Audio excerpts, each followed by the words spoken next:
Oh, hello and welcome Oh, we're back. to another episode of Echo Chamber with Joe and Trent, the only podcast where two comedians read the Wall Street Journal Because one of us gets it for free from work. And we're diving right in today. That's right. We're diving right in today, Trent. No intro banter, not anymore.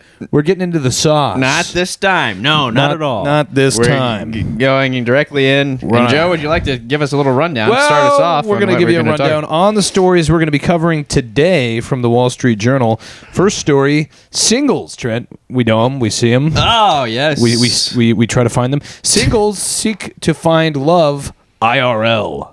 IRL. In real life. In real life. If only they could remember how. Oh, We'll be hearing all about... People aren't used to it anymore. The apps are done. They're done. And I think it's a good thing. Yes. But can we go back? Are we too far gone? Well, great. Now I got to join a fucking run club. Exactly. Give me a fucking You break. could also join a pickleball league. Pickleball league. I got to muster up the courage to speak to someone directly in their face. I couldn't help noticing you were running next to me. Well, Joe, it's a tale as old as time. An insurance executive has pled guilty. Sounds like a harrowing tale. Oh, we'll be hearing about that. We're also going to hear about the new symbol of unity that's drawing some derision. That is for women who voted for Kamala Harris, have adopted a blue bracelet as a sign of solidarity. And I think they're really going to make the world a better place with the blue bracelet. Wow. It's like live strong. It's like live strong in a time when the Republicans hold supermajorities. Yes, and they have all the power. All the power. We have blue bracelets. Well, that sure will change everything. United as one, the blue bracelets. That's hard to say. It is hard to say. It's hard, so it's already done. People done. Can't say it. Doesn't roll off the tongue. Live strong. That works great. That worked great. Blue bracelet. Well, Joe, as comedians, we're familiar with the Apple Notes app. Well, not all of us. Some of us are Android using comedians. Oh, that's right. I forgot. Well, fuck this story. No. People, they're using the Apple Notes almost as a extension of their brain. Oh God, that's good. And I'm sure that won't be harvested by data miners. Yeah. Well, in our last story, we're gonna hear what it's like, and this is I don't even know. And your final story. Oh, my final story. Thank God this isn't the final one because it made me so upset that I don't even know what to do. Mine's not gonna help. What it's like to spend a day in the woods with AI chatbots. Oh my God. So we're gonna hear from this person, and I don't know what possessed her to do this. Joanna Stern, and this is the Personal Technology Journal. Oh, the Personal Technology Journal. Personal Technology Journal, and she must have been running out of ideas for a story. So she went into the woods with 4 different chatbots. Jesus Christ. Because she, I guess, is doing really well mentally. Everyone just lost their minds? This person, I mean, I don't want to say it, but she should be Sith. SITH. Well, Joe, you went to college. I didn't. That's true, and I've always reminded you of that. And I don't really care. But so went to art school, no math, no science. Did art school? Did they have a parents' weekend? No, art school is not one of those things. Okay. No one wants to talk to their parents at art school. It's not like the other. They don't have a good relationship with their parents. That's they otherwise they wouldn't be in art school. Exactly. Yes. Well, some colleges they have a parents' weekend, and the parents are going hog wild. That's hilarious. That sounds like a great final story. Yeah. Well, I'm going to kick us off, Trent. This is from the Wall Street Journal. Singles seek to find love IRL. If only they could remember how. Great. Many discover their meeting skills in real life are rusty. Quote, what do we do? Lisa Taylor, a healthcare executive from St. Louis. Bullshit job. Who has been online dating for 7 years, was sitting outside reading at a hotel this summer when a man came up and asked if she'd like to talk. Quote, I looked at him dead in the face and said, about what? Says Taylor, 50. She thought she'd done something to bother him and he wanted to complain. It only dawned on her once she got back to her hotel room. The man was hitting on her. Huh. It was so out of the norm that I honestly did not know, she says. And then I was thinking I could have handled that a bit better. You think? You think? About what? Icy cunt. Well, but I mean, and to be fair, that's not a great. Not that I'm some Casanova. No, you're right. Always been kind of a man of the night. I've never been claimed to be a Casanova. But would you like to speak? Yeah, please get a better pickup line. Please, Jesus speak to Christ! me. Yeah, I'm begging. Hi, would you like to talk? I would have thrown my fucking drink in his face. I think she handled it correctly. Actually, Yeah. I'm on her side. Yeah, that's not a. I would about what is. What else are you supposed to say that about? Yes. Also, if you're saying hi, would you like to talk, and she says about what, you should have a follow up. Yeah. That's the logical answer. Right. He's gonna fold immediately. You go, oh well, fuck it. Never mind. If you're gonna give me about what? Yeah, about having filthy, dirty sex with each other. I wanted that promiscuous hotel sex. Well, these days, Trent, singles seeking long-term partners are tired of swiping and ready, excited, even about the prospect of meeting someone in real life instead. Quote, IRL is back. Friends are texting one another. What? This is in a newspaper, in a nationally syndicated newspaper. Friends are texting each other. IRL is back. If I get a text from somebody that said that, I would block their number. IRL is back, 3 exclamation marks. Friends are texting one another. That is in a newspaper. God, okay, so I guess we're done. They asked people what they were texting. Yes, IRL may be back, but everybody's in-person seduction skills are rusty. Little not very confident. Some of these people. No. It's been a long time. Well, some probably have never tried this. Exactly. If you're a few years, younger than us, then it's like there was, you started with. I remember Tinder came out when I was in college. Yeah. So at least in high school and in the first couple years of college, I had to go to parties and get drunk and throw up on a girl's dress and ask if she wanted to make out. Right. So, and those are invaluable skills. Yeah. Social norms around dating look nothing like they used to. Where can you even find other singles in the wild world these days? TikTokers are pushing tips on how to meet matches IRL. Say it's as simple as smiling and making eye contact. That can't be true. No. Smiling and making eye contact is the scariest thing you can do to somebody. Yeah. That's terrifying. Hey, you want to talk? Nice try, commenters chime in. There is no eye contact anymore. Everyone's on their phones. That's true as well. Oh, wow. So they read some of the comments. That's awesome. Well, but before we get into more of this, have you seen these videos? I get some of these videos on some of my favorite social media platforms. Instagram on your feed, some of your favorite feeds. Some of my favorite feeds. Instagram Reels. Oh, I love or Reels. TikTok. Oh, TikTok's the best. There'll be these guys, and I assume they're wearing like those like Ray-Bans or whatever, those glasses with the camera in them. Oh yeah, we'll cover that later. And they'll go up to a lady and they'll try to have a conversation. Have you seen those guys? They put it on, and then they film without their permission. So that's what's so fucked up to me about the glasses. Yeah. Because not everybody knows they're being filmed. If you're holding the camera up, someone obviously knows. Right. Well, somebody could have a one-night stand with somebody and film the whole thing on Ray-Ban, upload it to Pornhub. Yeah. Oh yeah. And I've tried, but there are a couple roadblocks you have to navigate. Right. No, but I mean that is a massive oversight with those things. Wow, I mean, it's not. It's not an oversight. They know what they're doing. These people are evil. Yeah, they are evil. But so I'll get these videos of like these guys who are doing this. They go, it's easy. It's easy to talk to a lady, and then they go up and they film them without their permission. Yeah, what a swap guy. It's so easy. I'm so cool. It's so easy. Yeah. Yeah, I'm not a fucking sociopath at all. Yeah. Well, Manish Fogat, a 37-year-old product manager. I mean, say anything. Yeah, we don't say. Well, we'll see what kind of Fogat he is by the end of this story. Manish fucking Fogat, a 37-year-old product manager from. I met a couple Manish Fogats at Bushwick the other night. Well, he's from San Francisco, no surprise there. Has been single for 10 months and looking to date. He has yet to approach a woman in person and isn't even sure where to find them. What? You're telling me Fogat doesn't know where to find women? He works from home and he can't hit on someone in line for coffee because he doesn't drink coffee.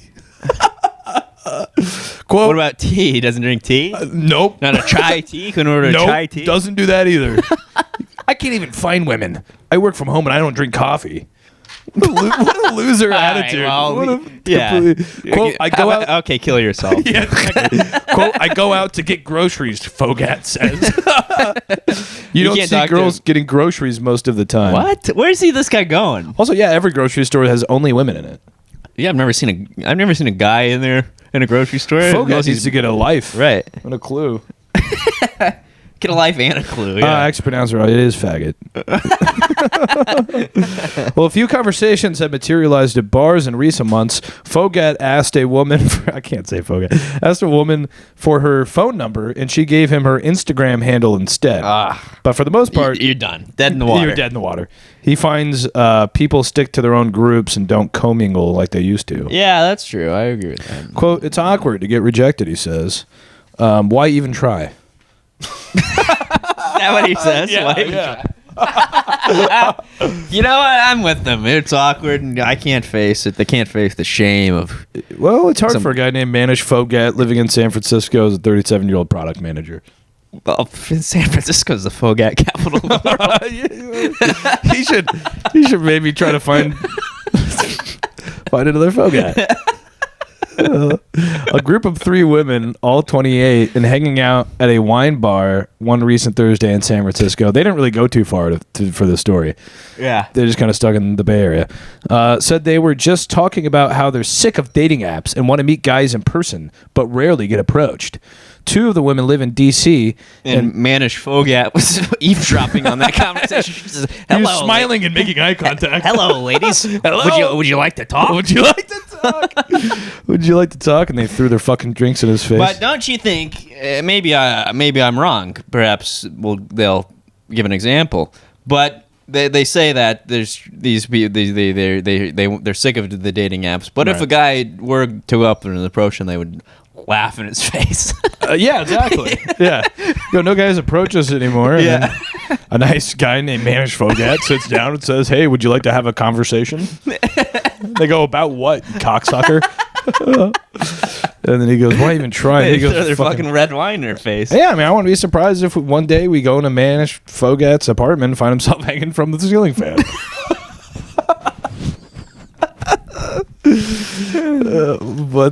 Yeah, so anyway, they're complaining that men don't talk to them. They do have one friend who just met a guy IRL. It was through pickleball. Oh my God. Garrett Reynolds, 38, co-founder of a compliance startup, doesn't chat women Bullshit startup. unless he's at an event for singles because he doesn't want to be perceived as creepy. And he says he hasn't been hit on by anyone since becoming single in 2022. He says when he was at a co-living space in Costa Rica, a woman tried to get him to join a trip to a cloud forest. I don't know what the fuck that is, but he declined. He declined because of work. Quote, she might just be really friendly, he says. So this guy is afraid of... Fucking moron idiot. He's a fucking moron idiot. He's a coward. He's a coward. Take a risk. Go to the cloud forest. Take a risk. Say, hey, would you want to go out to get a drink sometime? How hard is that? Right. Yeah. How hard is that? It's not hard. But all these Fogats are afraid of rejection. And they think, oh, she's just being nice. Yeah, she's just being nice. She just asked me to go to the cloud forest. Well, luckily, Trent, there's a solution for all of these problems. Oh. Tinder. You just got to get yourself a dating coach. Yeah, okay. Well, of course. They have really good ideas. Take Erica Etten, a dating coach. She tells her clients, put away your phone, remove your earbuds, and smile. Try saying, I don't believe we've met yet. And introduce yourself. Well, I mean... Could you imagine sitting at a bar next to a stranger and going, hi, I don't believe we've met yet. Trent Mabry. Comedian and podcaster. I don't believe we've met yet. Joe Nunnink, comedian, content creator. 2022 creator to watch. Indiana's funniest person, 2020. Yeah, so anyway, we're fucked. Yeah, we're fucked. Second place funniest person, the Looney Bin Wichita. 2019. You should smile more. Well, Joe, this is from the Wall Street Journal. Lay it on me, Trent. Headline, insurance executive pleads guilty. You think you know somebody. The insurance entrepreneur, Greg Lindbergh, pleaded guilty Tuesday. Any relation to Charles? Doesn't mention it. But I mean, Scumbag too. yeah, he was a scumbag. Fucking Anti-Semite. I'm glad they took his baby. Pleaded guilty Tuesday to federal criminal charges stemming from a $2 billion scheme to defraud thousands of policyholders in insurance. Oh, bless you. I'm sorry. Bless you. I'm sorry, Trent. Oh, it's a damn cat. It's a damn cat. It's not good for a podcast. Sneeze. And I'm aware of that. I'm sorry. It's okay. You're going to find a new podcast co-host. You hate it. Well, I mean, I hate to sneeze. One more sneeze, you're out of here. All right, three strikes. Yep. This guy, he's a $2 billion scheme to defraud thousands of policyholders in insurance companies he controlled. I don't see what's wrong with that. In part to finance his lavish lifestyle. Huh. It's always to finance a lavish lifestyle. Yeah. It's never to give. It's never to charity. Yeah. There's never a do-gooder defrauding thousands of people. I sort of think Robin Hood was fiction. Lindbergh entered guilty pleas in U.S. District Court in Charlotte, North Carolina to 2 of the 13 counts he had faced. Conspiracy and money laundering conspiracy, according to court records. He also agreed to help the government recover what his attorneys said could be billions of dollars in assets to repay insurance policyholders and other entities entitled to restitution. Lindbergh and his insurance empire were the focus of a 2019 investigative articles in the Wall Street Journal. The articles reported that insurers controlled by Lindbergh had lent more than $2 billion to affiliated companies owned by the entrepreneur using opaque entities as middlemen, and that he paid dozens of operatives. Opaque entities. He paid dozens of operatives to spy on women from whom he sought personal relationships or other services. Oh, man. Wow. What a scumbag. Yeah. Also, why does everybody... has anyone ever gotten away with insurance fraud? It's the number one kind of fraud people try to do. Right. And it seems like they can easily find out that you're doing it. Oh, yeah, 100%. Also, if you're a billionaire like this guy is, you've swindled billions of dollars from people. Right. So then you're overconfident, maybe. Maybe that's true. But you would think you wouldn't have... You would be like, all right, I can just get any lady I want. I don't need to spy. Well, no, it's hard to meet people IRL. You're right. It's hard to meet people. No matter how many billions he has, he saw us go to a bar and said, "Hi, would you like to talk?" Right. So he's having these women tracked so he can know where they go. Yeah. To meet them. He's got his Ray-Ban glasses on. Exactly. Yeah. So there was these steakhouses in Kansas City called Hereford House. Maybe it was just, I don't know if it was a national chain. Maybe not. Maybe it was just a Kansas City thing. But they were it was like a steakhouse. It was popular in the 90s. But by the time the 2010s came along, it was like, oh my God, what am I going to go to Hereford House and have a fucking burnt steak and pay $100? Right. Nobody went. Yeah. Anyway, these guys tried to do an insurance scheme where they burned it down to collect on the insurance. Yeah. They removed all of the cameras except for one. And so there's just footage of them taking down all of the cameras and pouring gas all over it. Oh, my God. And they lit it on fire and they got caught. And then they did the same thing again to another Hereford house 6 months later and also forgot to take one of the cameras down. Idiots. Yeah. Anyway, it was just a fun insurance fraud story. Well, I would love to see somebody get away with it. Me too. That would be refreshing. Yeah. And for somebody to track down a woman and for it to work out. Yeah, I would love for somebody to hire a tracker to track a lady and for them to then fall in love. Like Something About Mary. Yeah, exactly. Yeah, it's like the actual plot. Right, yeah. Well, maybe one of these women are a lucky target. Because Trent, this is from the Wall Street Journal. New symbol of unity drawing some derision. Women who voted for Harris adopt a blue bracelet, that is hard to say, as a sign of solidarity. From feminist pink pussy hats to the red MAGA caps that have endured since Donald Trump's 2016 campaign. Yes. This country's divisive political climate has spawned more controversial accessories than Project Runway. So when Trump defeated Kamala Harris in last week's election, some women who voted for Harris were quick to create a new symbol for solidarity, a blue bracelet. The trend first bubbled up on TikTok. Would you believe that? Oh, TikTok. Yeah, TikTok. Well, that's one of my favorite social media platforms. Yeah, I always find the latest trends there. Yes. Fellow white women, how are we signaling to each other Now, Does it really say white women? This is an actual quote. Quote, fellow white women, Wow. how are we signaling? Wow. Yeah. How are we signaling to each other now which side we are on? Said Libby Luwagi, a creator who goes by Libby Ray Lou. Bullshit. How'd she come up with that? In a video after the election, more than half of white women voters had picked Trump at the polls, while black women voted overwhelmingly for Harris.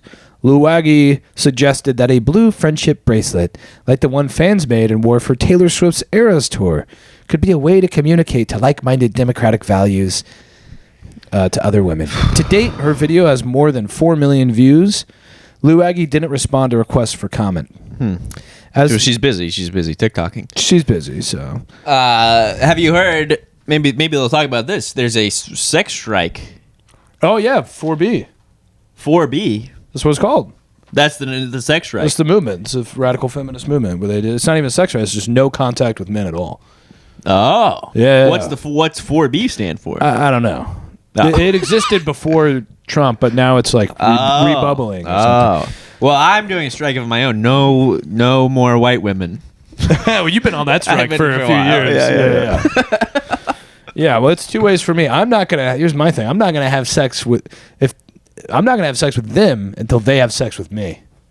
Wow. Yeah. Now you tell them, Joe. Yeah. Sorry, baby. The sugar jar is closed. Well, as the movement has grown, so have calls for women to buy their bracelets from black entrepreneurs. Shua Bemba, a writer in Washington, D.C., was inspired to launch a website called Blue Friendship Bracelet, selling blue beaded bracelets for $19.99. Cash in on people's pain. Yeah, exactly. With names like Solidarity and Safety. She said the bracelets were an instigator for conversation. Yeah, I'm sure it's not. IRL conversation. Yeah, I'm sure it's going to start a conversation and not a fucking death threat in the comments. What kind of conversation is it going to start? Just a bunch of fucking right-wing trolls on the internet, right? Talking about how they can't wait for their rights to get taken away. Yeah. What's the conversation? Also, this whole thing, it's just like white women want to look. They hate to be perceived as the problem, right? And so this is their way of virtue signaling to black women. Yeah. That they're an ally. It's just this fucking allyship is so hollow. Yeah. And it means nothing. Yeah. And it's just so that you look like a good person. Is the whole thing of the blue friendship bracelet. Right. It's just so that you look like a good person. Right. Well, apparently not, because, quote, it's so much bigger than just the blue bracelet, said Brenda Hampton, a St. Louis writer who sees the accessory. Also, no, it's not. As jumping off point for activism, Hampton joined forces with Luwagi after seeing her TikTok post. They are planning a Zoom call to encourage collective action, as well as a potential podcast. They're planning This is why we need another podcast. Can you believe this? Since they're planning a Zoom call to discuss a podcast, but it's more than a bracelet. I mean, like, what am I reading? It's more than a bracelet. It's an idea for a podcast. Yeah, it's a podcast. A potential podcast. First, we have to do the Zoom call. Sort of discuss the logistics of recording a podcast. It's more than quite a bracelet. possibly one of the easiest things you could ever do. Yeah, but the Zoom call is scheduled. So. Yeah, the Zoom call is scheduled. Well, that's what the left needs. Their own Joe Rogan. That's the dumbest thing I've ever heard in my life. It's so stupid. Is there anyone? Mark Maron. Mark Maron, we need you. Yeah. The bracelet has become a cultural lightning rod as voters grapple with the post-election politics and emotions. A lightning rod? Do you think it's become a lightning rod? It's the first time hearing of it, to be honest. The bracelet? The bracelet, yeah, it's a lightning rod, culturally. I mean, I don't think it's a lightning rod. Whatever the opposite of a lightning rod is what this is. Well, Tamara, a Mabry, almost Mabry. Probably related. A New York attorney, bullshit job, who posted a video to TikTok questioning the bracelet, said, for black women, it takes us back to that post-George Floyd era where everyone was posting the black square on Instagram. Oh, yes. And not a lot came from that. She added, I'm not looking for a safe space among strangers. That is so well said. Yeah. I don't need a safe space among strangers. Yeah, sure. Truly. Yeah. Well, what does that mean? Safe space. I don't know. I don't know who you are. I'm not hanging out with you. Right. Yeah. It's stupid. Bracelet wearers defend it as a way to express their views to like-minded people. It is something just as simple as telling It's you... a way to seem like you're doing something without actually doing anything, yeah. Well, apparently it's a way to say, I'm with you, I understand you, and we're going to be okay. And you can't say that with words. You have to pay $5 to buy a bracelet. That goes to a podcast. It goes to Zoom and a podcast. Meanwhile, some white women are wondering whether a bracelet is a sufficient way of showing solidarity. That's why some of them are filming themselves taking the movement to the next level. Oh, Can you imagine what that might be? Well, they're filming the bracelets and putting on TikTok. Well, no, they think the bracelet's not enough, so they're upping the ante. Oh, what are they doing? They're getting blue heart tattoos on their wrist. So. Well, I understand. That makes sense because the bracelet you can take off. Solidarity. And the tattoo is permanent. Imagine getting the black square tattooed after George Floyd. It's like the perception of these things can change. Yeah. Right. The black square was popular for like 2 minutes before they were like, this is the dumbest thing you could possibly do. I knew people from high school that hadn't posted a thing on social media in 12 years. Yeah. Went black square. Didn't go to a protest. Didn't pick it. Well, no, I did enough. I posted a black square. I got my blue bracelet, my black square. Blue bracelet. I'm going to get a blue heart tattoo. A black square and a blue bracelet. It's getting pretty close to a Blue Lives Matter flag. Really? Pretty much everything it's just there. one step away. Just a couple white stars here. Well, Joe, this is from the Personal Journal, one of our favorite sections. Oh, the Personal Journal. Of the Wall Street Journal. Headline: People rely on Apple's notes as an extension of their brain. I don't even know what that means. I don't either, really. But we'll discuss. Billions of people share publicly on social media, but where do people's more personal, private thoughts go? Where do they go, Trent? Well, Apple's Notes app, of course. Oh, right. Along with the usual... Notes has just got to have a fucking treasure chest of data on it. Yeah. And I mean, I can't believe this guy's a closeted gay guy. She's cheating on her husband. Right. And I can't believe he killed someone. I can't believe we're letting that data go to waste. Oh, saying ain't so. Yeah. Well, along with the usual to-do list, costume ideas, the usual costume ideas. What? And vacation. It's like once a year. Yeah, I know. And vacation itineraries. Rebecca Ronza, of course, jots down what she calls, quote, manic thoughts. See, that is crazy to me. And I think a lot of women do this, not to be this guy, but this is just what I've heard from my comedian friends who are women. But they put, like, Amy Cardinale was talking about it. She's like, in her notes app, she's pretty manic, but she has, like, crazy, like, thoughts in her head that she just puts in the note app. Yeah. Friend of the show, welcome anytime. Yeah. But anyway, back to Rebecca's manic thoughts. Yeah, I mean, I would never think to do that. That's what I'm saying. It's crazy to me. I have thoughts like, oh my God, I hope I would never dream of writing it down. Yeah, you just scream in the shower. Oh my God. Dream summaries and cryptic reminders. One from September was just John Wilkes Booth. What? That's all it said. John Wilkes Booth. Sic Civer Tyrannus. I can. Is that what he said when he shot Lincoln? Yeah, what does it mean again? Fucking, I don't I'm remember a gay guy or something? Yeah, I don't remember. Sic Tyrannus. I don't remember what it means. Quote, I can say stuff, but it's very safe. Says the... No, it's not. Yeah. Yeah, right. It's probably incredibly easy to hack into the Notes app. Yeah. Kidding me? The thing that's installed on everybody's phone. Yeah.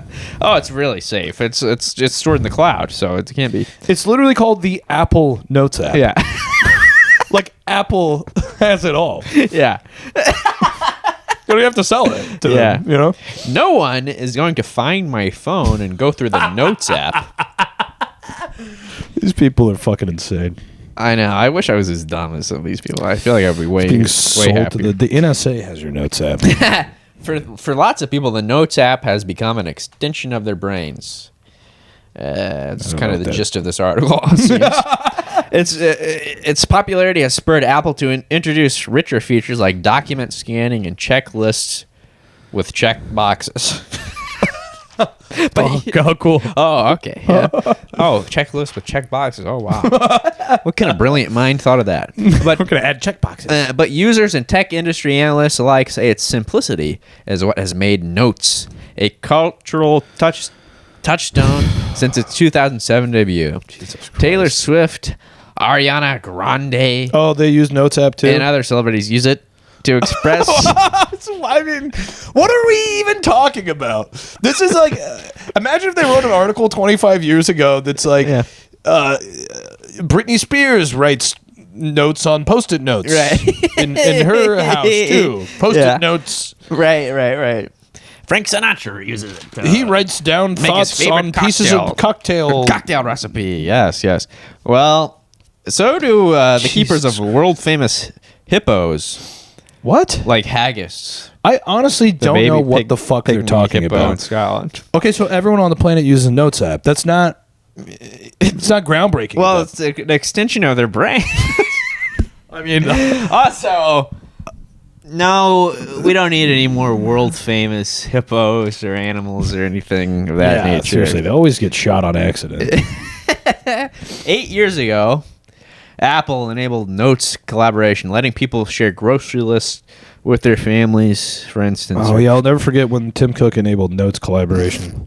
Because one of the milestones goes for me. It goes splitting the atom, Notes collaboration, and then nuclear fission. Yes. When Taylor King Gordon, bullshit name, a 31-year-old stay-at-home mom, bullshit job in the Boston suburb, bullshit suburb, prepared for her daughter's birth last summer, she and her husband jotted down potential names in a shared note. God.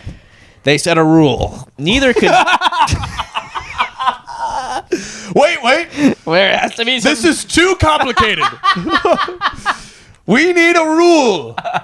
If we're going to jot down names in a Notes app, There have to be some ground rules. I mean, extension of this is making me lose my mind.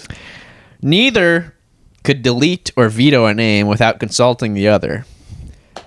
That was the rule. Okay. It seems kind of Seems like a unnecessary to state. I mean, you'd have to be a lunatic to be like, fuck you. yeah. Well, I mean, who's vetoing a name without discussing it with their partner? Right. Gordon. Yeah, I scratched off Anna Lee. Yeah. So eat shit. Bend over and eat shit. How about that, honey? Gordon loved Ryan for a girl. What? Oh, okay. Gordon loved Ryan for a girl. What does that mean? What does those words mean? What's that? Gordon is the lady's name who's pregnant, who's knocked up.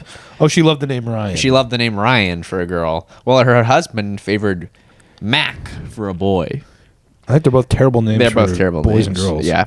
The couple gradually deleted entries from the list during the pregnancy, eventually setting on their daughter's name, which they declined to share.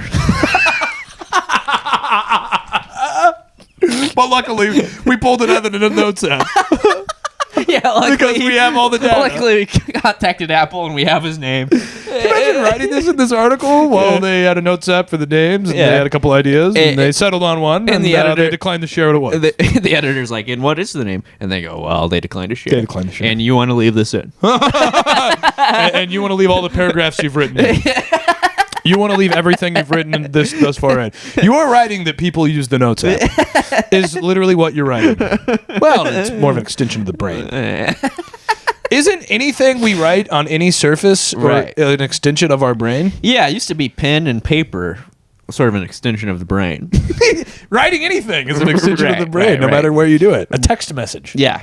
Bree Clugston, who works in brand partnership No, I've heard it all. and creates lifestyle content, bullshit content, Yeah. has more than 1,300 notes on her phone.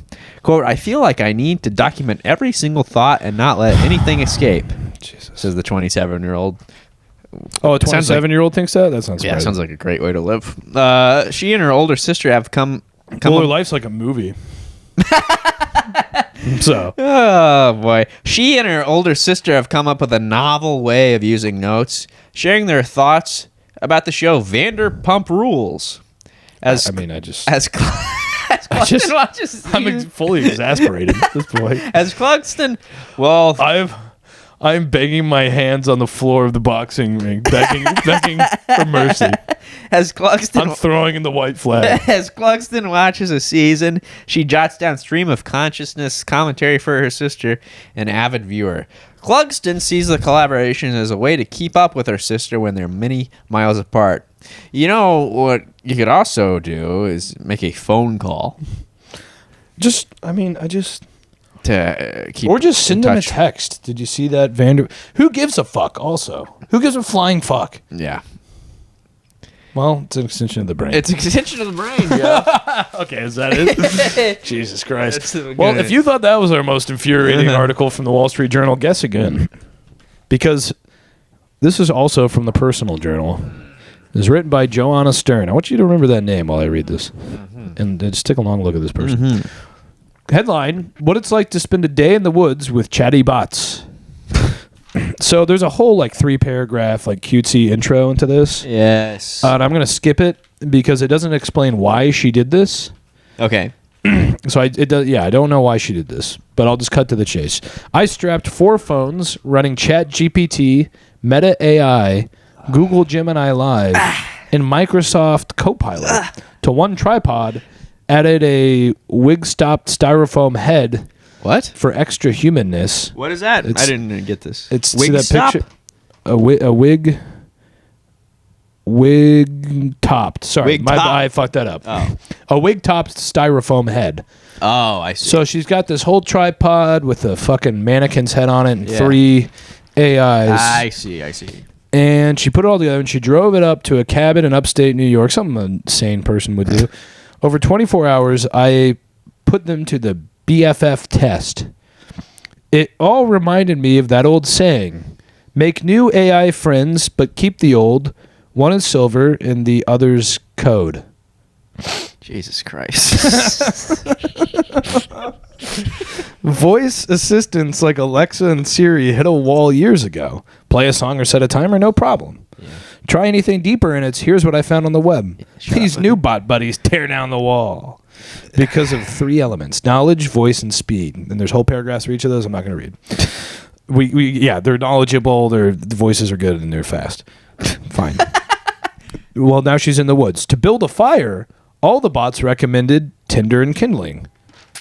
Well, it's a good thing you brought the bots. How would you ever have known how to start the fire? How should I start a fire? Oh, Tinder and kindling. I never. ChatGPT, what do you think? I would use Tinder and kindling. Oh wow. So they all recommended Tinder and kindling. Off I went into the woods, bought contraption and hatchet in hand.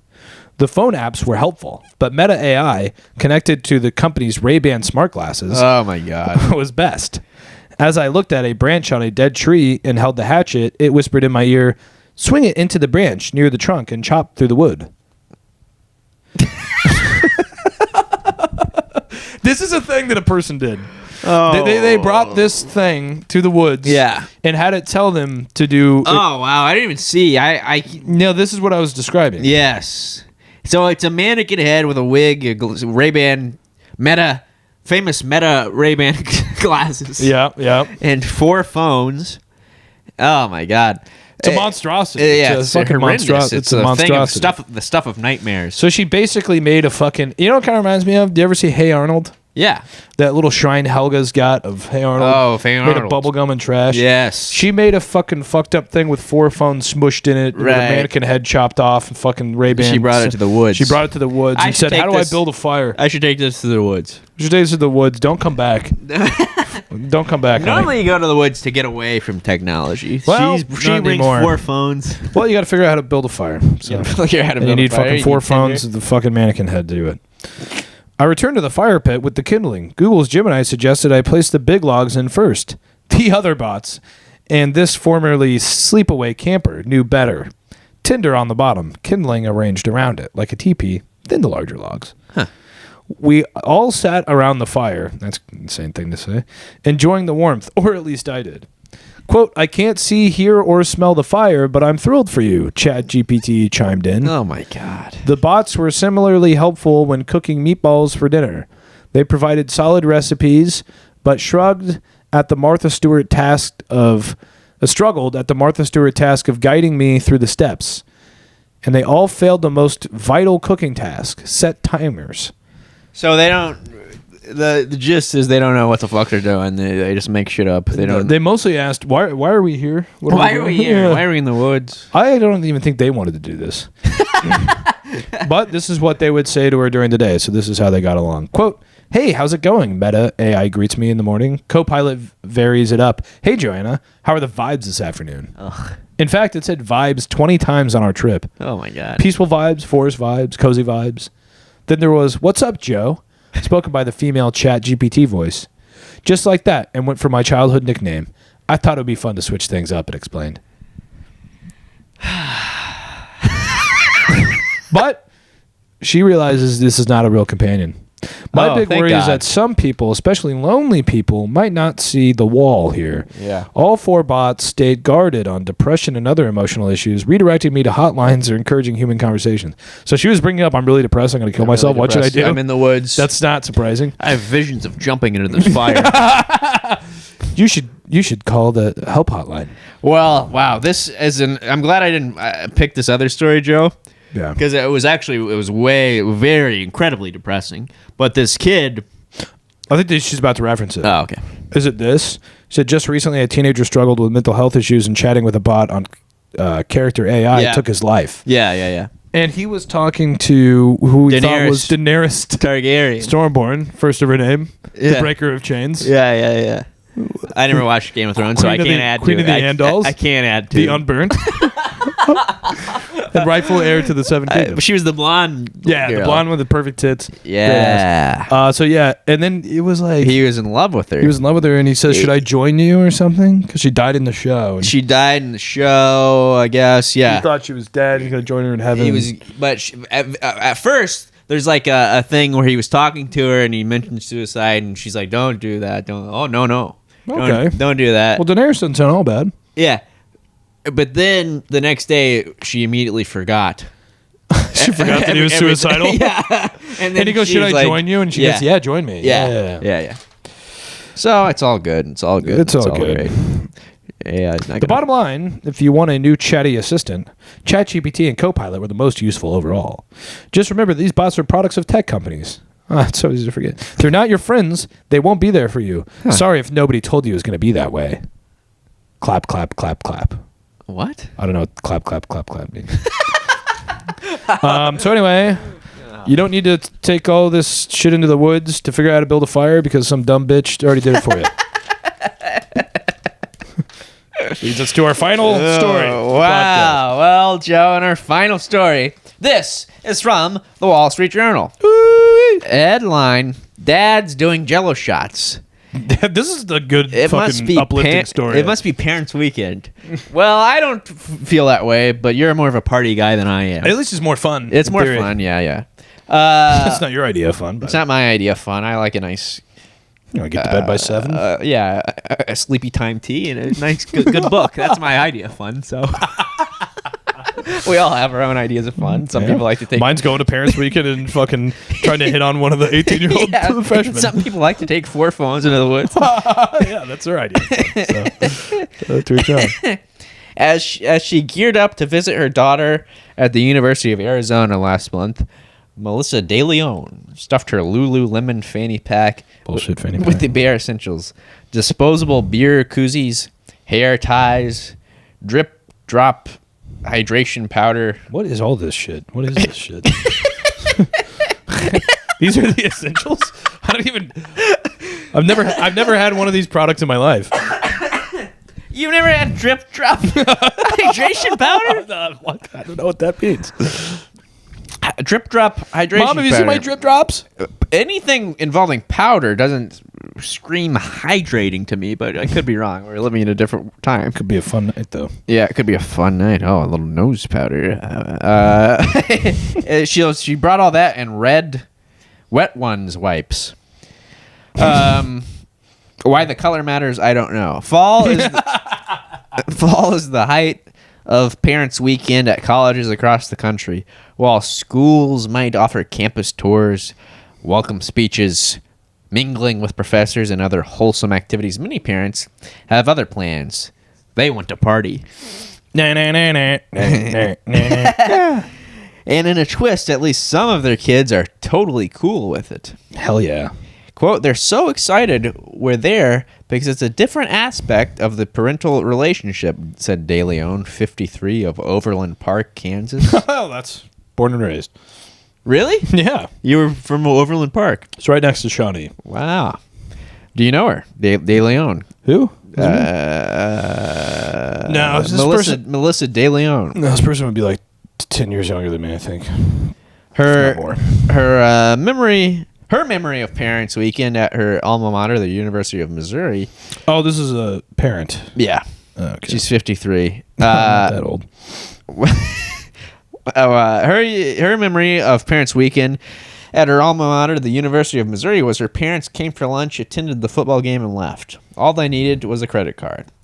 Over 9 Parents Weekends across 3 schools, DeLeon has played beer pong and flip cup. She's braved countless filthy, toilet paperless frat house bathrooms. She once held a student's hair while she vomited. Quote, you smile and roll with it, she said. Nicole Bate. I just think the parents now are just like, you know, they haven't grown up. Yeah. Their parents were like, Their yeah, we're parents adults. We're not going to get hammered with college. They had jobs and respect for themselves. and that's just a thing of the past. Having any shame whatsoever is sort of outdated. So yeah, they weren't really interested in playing beer pong. They weren't really, they weren't interested in being friends. At Mizzou. They weren't interested in being friends. They were more interested in being parents. They weren't even interested in that, actually. Well, I mean, yeah, sure. Yeah. But I mean, it was better off, I think. And Nicole Bate, whose twins are juniors at the University of Michigan and the University of Wisconsin, has attended multiple Parents' Weekends and says day drinking and dancing are the new normal. Quote, you know what you're getting into, said Bate, 52, of Manhattan. Manhattan, Kansas. Well, it could be New York. I don't know. It doesn't mention it. At the University of Michigan's Parents' Weekend in September, the football game started at noon, which meant you're drinking at 8:30 in the morning, said Got Bate. that right.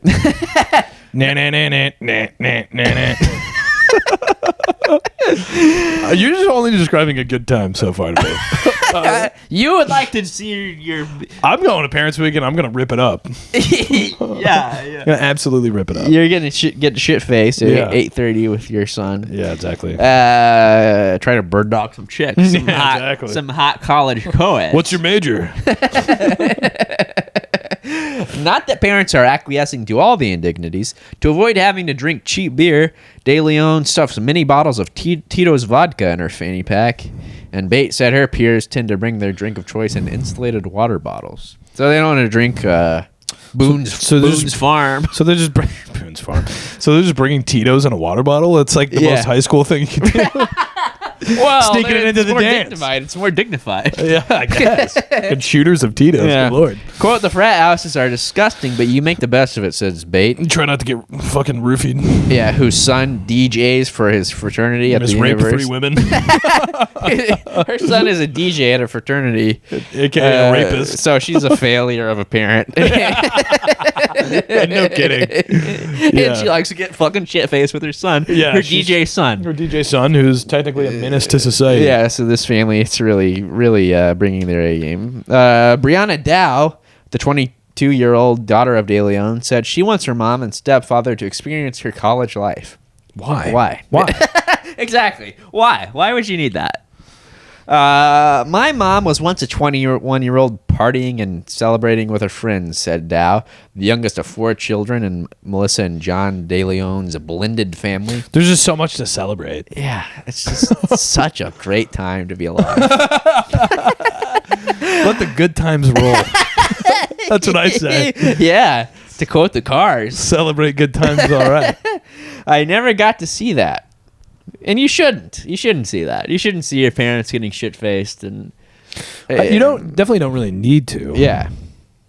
But she never got to see that, when they come home here. Yeah. When they come here, I get to see her These were party. our parents' generation were like, yeah, our parents, they never told us they loved us. They were There's got to be some in between. of getting shit-faced with your and DJ your dad son. trying to bang someone in your dorm. Right. And your parents never holding you or saying they love you. Right. And being gone. There's got to be some sort of middle ground. Turns out there's just not.